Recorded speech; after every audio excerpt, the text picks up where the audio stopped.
जो लोग ऐसे झोपड़ी बनाए हैं, वो कुछ भी बनाए हैं, मान लो दुकान मकान जो भी, वो मालूम क्या कहते हैं, वो कहते हैं भाई साहब मेरा तो चलो तोड़ दिया, लेकिन इसको पास करवाने में कारपोरेटर को 10,000 दिए, इंस्पेक्टर को 5,000 दिए हैं, नेता को इतने दिए, अभिनेता को इतने दिए, चोर को इतने दिए, उचक्के को इतने दिए, दबंग को इतने दिए हैं, मंत्री को, संतरी को, फलान को, डिकान को। बोले उसका क्या हिसाब होगा, वो तो वापस करवाओ। उनका कोई चित्र ही सामने नहीं आता, ना उनके लिए कोई बोलता है, सब चुप भी साथ जाते हैं। ये जो भी चीजें बनी, जहांगीरपुरी हो, कोंडली हो, नोएडा हो या सिलीगुड़ी हो,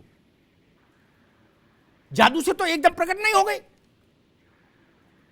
मोहम्मद तकी साहब, वो लोग सामने क्यों नहीं आते और उनके ऊपर जेल यात्रा का कार्यक्रम क्यों नहीं होता? मैं ये समझना चाह रहा हूं। मैं इतने 35 वर्ष से ये सवाल उठा रहा हूं क्या, और हर नेता मुस्कुरा के निकल जाता है, कहता अरे भाई साहब आप तो,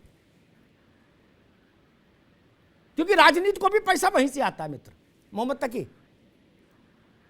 देखिए अमिताभ जी, मैं यही कहना चाह रहा था, अभी इससे पहले जो डिबेट हुई थी मैंने यही बात कही थी कि उनका कुत्ता मुत्ता मेरा कुत्ता टॉमी, जब उनकी सरकार के अंदर करप्शन हो तो वो सही है, और जब हम सरकार बदल के आ जाए तो हमें वही करप्शन जो है वो खराब लगने लगता है, उसी को हम भ्रष्टाचार करने लगते हैं, और उसी टाइम जब अपने लोग जो पार्टी छोड़ के उस पार्टी में लोग जाते हैं उसको जस्टिफाई करने लगते हैं।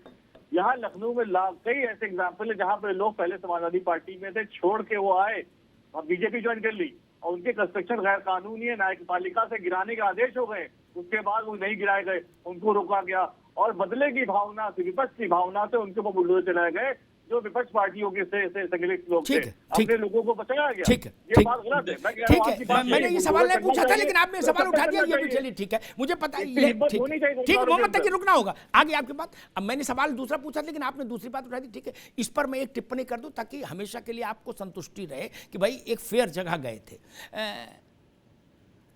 ये अपने बालों को बचा रहे हैं, आप बालों को पकड़ रहे हैं, दूसरे बालों को, ठीक बात है, इनको ये कर लेने दो, अगली बार आप आओ, आप इनके बारे पकड़ लेना, 2 टर्म में पूरा यूपी साफ। ऐसा कर लो, ऐसा कर लो, हल्ला नहीं मचाओ, ठीक, ऐसा कर लो, ठीक। अभिषेक वाजपेयी, अरे रुको भाई, रुको, मैं ऐसे ऐसे मासूम तर्क आप लोग लाते हो कि भाई साहब है, एक मतलब जिस चोर को पकड़ो वो चोर कहता है कि भाई साहब पूरे देश के चोर पकड़ लिए क्या आपने जो मुझे पकड़ा है?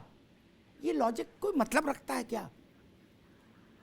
बताओ, जो जेब काटते पकड़ा गया वो करा। भाई साहब आपको पता है आज एनसीआरबी का आंकड़ा क्या कह रहा है? 11,000 जेब कटी पूरे देश में, पहले 11,000 लोग पकड़ के लाओ तो मुझे पकड़ना। ये सिनेमा में डायलॉग तो अच्छा लगता है अभिषेक वाजपेयी, लेकिन लोक जीवन में तो ऐसा नहीं चलता जीवन। ठीक, मोहम्मद तकी रुकना होगा। अभिषेक वाजपेयी, देखिए अमिताभ जी, चोर कोई भी हो उसको सजा मिलनी चाहिए, लेकिन न्यायिक प्रक्रिया के अनुसार सजा मिलनी चाहिए। जी हाँ, कोई सरकार हो वो एक अध्यादेश ला सकती है, वो चीजों को इम्प्लीमेंट करा सकती है योजना बनाने के बाद, लेकिन उस सरकार को भी न्यायिक प्रक्रिया के अनुसार ही चलना पड़ेगा। ठीक है, जो मौके पे पकड़ गया वो चोर है, जो नहीं पकड़ा गया वो बिल्कुल साफ सुथरा व्यक्ति कहलाता है, ये जाहिर सी बात है।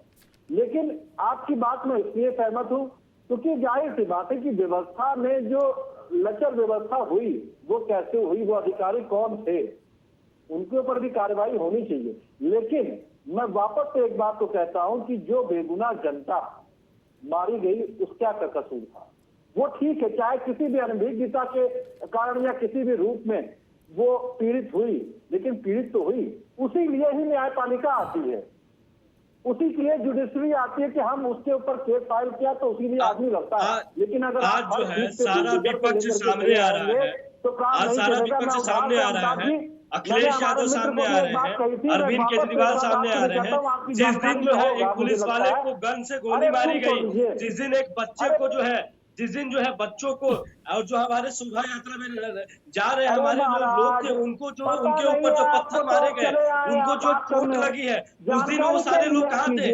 आज जो अवैध निर्माण किया गया है उनके ऊपर बुलडोजर चलाया जा रहा है, तो ये सारे लोग जो है मिलमिला के बाहर निकल रहे हैं। मैं कहना चाह रहा हूँ कि देखिए आपकी इसी बात की रोहिंग्या मुसलमान यहाँ पे, रोहिंग्या मुसलमान यहाँ पे कौन लाया भाई? 2017 में सुप्रीम कोर्ट ने आदेश दिए थे कि भाई आप लोग जो है चुनिए, आप लोग पहचानिए, बीजेपी और ने आप लोग पहचान कर और वहाँ पे दंगा चला करके रोहिंग्या मुसलमान को यहाँ से बाहर निकाले। अरविंद केजरीवाल जी, दिल्ली फ्री करती है, तो आम आदमी पार्टी की में पड़ता है भाग रही है, उसको सब करने के लिए भारतीय जनता पार्टी का षड्यंत्र है। भाई वो आम आदमी पार्टी को और पार्टी के बदनाम के लिए उनको भगाया गया। वो लोग दंगा किया तभी तो उनको यहाँ से भगाया जा रहा है। मैं कहना चाह रहा हूँ कि इस भारतीय जनता पार्टी की सरकार में अवैध रूप से बनाया गया घर, अवैध रूप से बनाया गया पुल, अवैध रूप से बनाया गया कोई भी अतिक्रमण हो, उसके ऊपर बुलडोजर चलाया जाएगा। अच्छा ठीक है, एक बार रुके दोनों लोग, एक बार रुके सब लोग, एक बार रुके, एक बार भाई रुकिए। मेरी रुचि इसमें कतई नहीं होती ये राजनीतिक स्कोर सेटलमेंट में। जनता के इससे क्या लाभ? जनता आपको भी जानती, इनको भी जानती, सबको जान रही यार। क्या नानी के आगे निहाल की बात है। विमल सिंह, इलाहाबाद में मेरे एक परिचित हैं, प्रतिष्ठित व्यक्ति हैं, उन्होंने कल मुझे एक लंबा मैसेज भेजा। तो कल तो फिर मैं शो कर चुका था, तो मैंने उसका सामान्य उत्तर दे दिया। आज उन्होंने ये विषय सुना तो फिर भेजा, और उन्होंने कहा कि दादा ये जरा पूछ लीजिएगा। ठीक, इलाहाबाद में अवैध निर्माण ध्वस्तीकरण का कार्यक्रम चला, अभी हाल की बात है। ठीक, रामलाल और श्यामलाल दो के, मान लीजिए उधर नाम मैं बदल रहा हूं, ठीक है ना, दो के निर्माण अवैध पाए गए हैं। श्यामलाल का ध्वस्तीभूत हो गया, लीवर खींच खींच के 2-2 3-3 बार चढ़ा दिया बुलडोजर, बिल्कुल समतल हो गया। ठीक, फिर वो बुलडोजर गया रामलाल की ओर जहां उनका निर्माण था। ठीक, अब लोग कह रहे हैं कि 10 मिनट के भीतर पता नहीं क्या हुआ, टेलीफोन आए गए और बोले भाई चलो अब ठीक है, अब चलो वापस मोड़ दो। ये रास्ता ठीक नहीं। देखिए, अगर ये बात सुन लो भाई, अगर ये हो रहा है तो ये पूरी मंशा पर, आप मुख्यमंत्री की पूरी मंशा पर पलीता लगाने का काम कर रहे हो आप लोग। दो नजरिए नहीं हो सकते, दो आंखें नहीं हो सकती, दो पैमाने नहीं हो सकते। अरे सवाल आया मेरे पास। देखिए अमिताभ जी, मैं इसका जवाब देना चाहूंगा जी। भारतीय जनता पार्टी का जो मोटो है ना, वो है सबका साथ, सबका विकास, सबका जो है विश्वास। हम सबको साथ में लेकर चलते हैं। ऐसा नहीं है कि जो है, देखिए मैं आपको बता देना चाहता हूँ, मेरे पास पूरी लिस्ट। अरे रुको भाई, मोहम्मद तकी, रुको बाबू, रुको बाबू, रुको।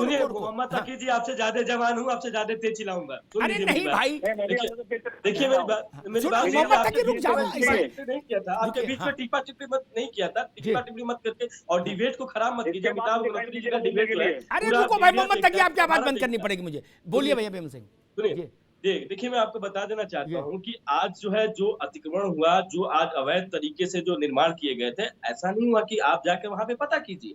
ऐसा नहीं है कि सिर्फ मुसलमानों के घर पे हुआ है। जो बात जो इलाहाबाद पूछा, मुसलमान का मसला नहीं, हिंदू का मसला है। जिनका किराया वो भी हिंदू, जिनका छोड़ दिया वो भी हिंदू, वही तो लफड़ा है। अब वहाँ मोहल्ले पड़ोस में सब जगह चर्चा हो रही, नहीं करती है। मैं चर्चा यहाँ बोलना नहीं चाहता, वरना मैं बोल दूं। भारतीय जनता पार्टी सबको लेकर चलती है और सबके साथ खड़ी रहती है। अगर उन्होंने गलत किया है तो भाई वो कोर्ट, अगर उनको लगता है कि जो है भारतीय जनता पार्टी उनको बचाइए तो वो कोर्ट जाए। अगर लगता है कि भाई एक मिनट रुको बाबू, आप भी रुको। एके मिश्रा बड़ा, अरे रुक जाओ तकी साहब, आप तो अरविंद केजरीवाल से भी तेज हो यार, रुक जाओ। एके मिश्रा जी, सरकारें या उनके मुखिया बड़ी प्रतिज्ञा उठा लेते हैं, ठीक, और उनकी नीयत भी साफ होती है भाई करना है, लेकिन सिस्टम तो बहुत कड़ियां जुड़ती हैं। वो सिस्टम जब जमीन पे आता है तो वो जैसे बस के पीछे लिखा रहता है यूं तो ऐसे ही चलेगी, क्या वो चलता वैसे ही है। अब ये इलाहाबाद का दृष्टांत पूरे प्रदेश में घूमेगा व्हाट्सएप पर। लोग अंधे हैं क्या जिन्होंने अपनी आंखों से देखा? एक वाला ध्वस्तीभूत हो गया, दूसरे वाले के और कह दिया जी चढ़ना, चला दो बुलडोजर। अचानक से फोन आया, बोले नहीं मोड़ लो बुलडोजर। ड्रामा कर रहे हो, क्या कर रहे हो?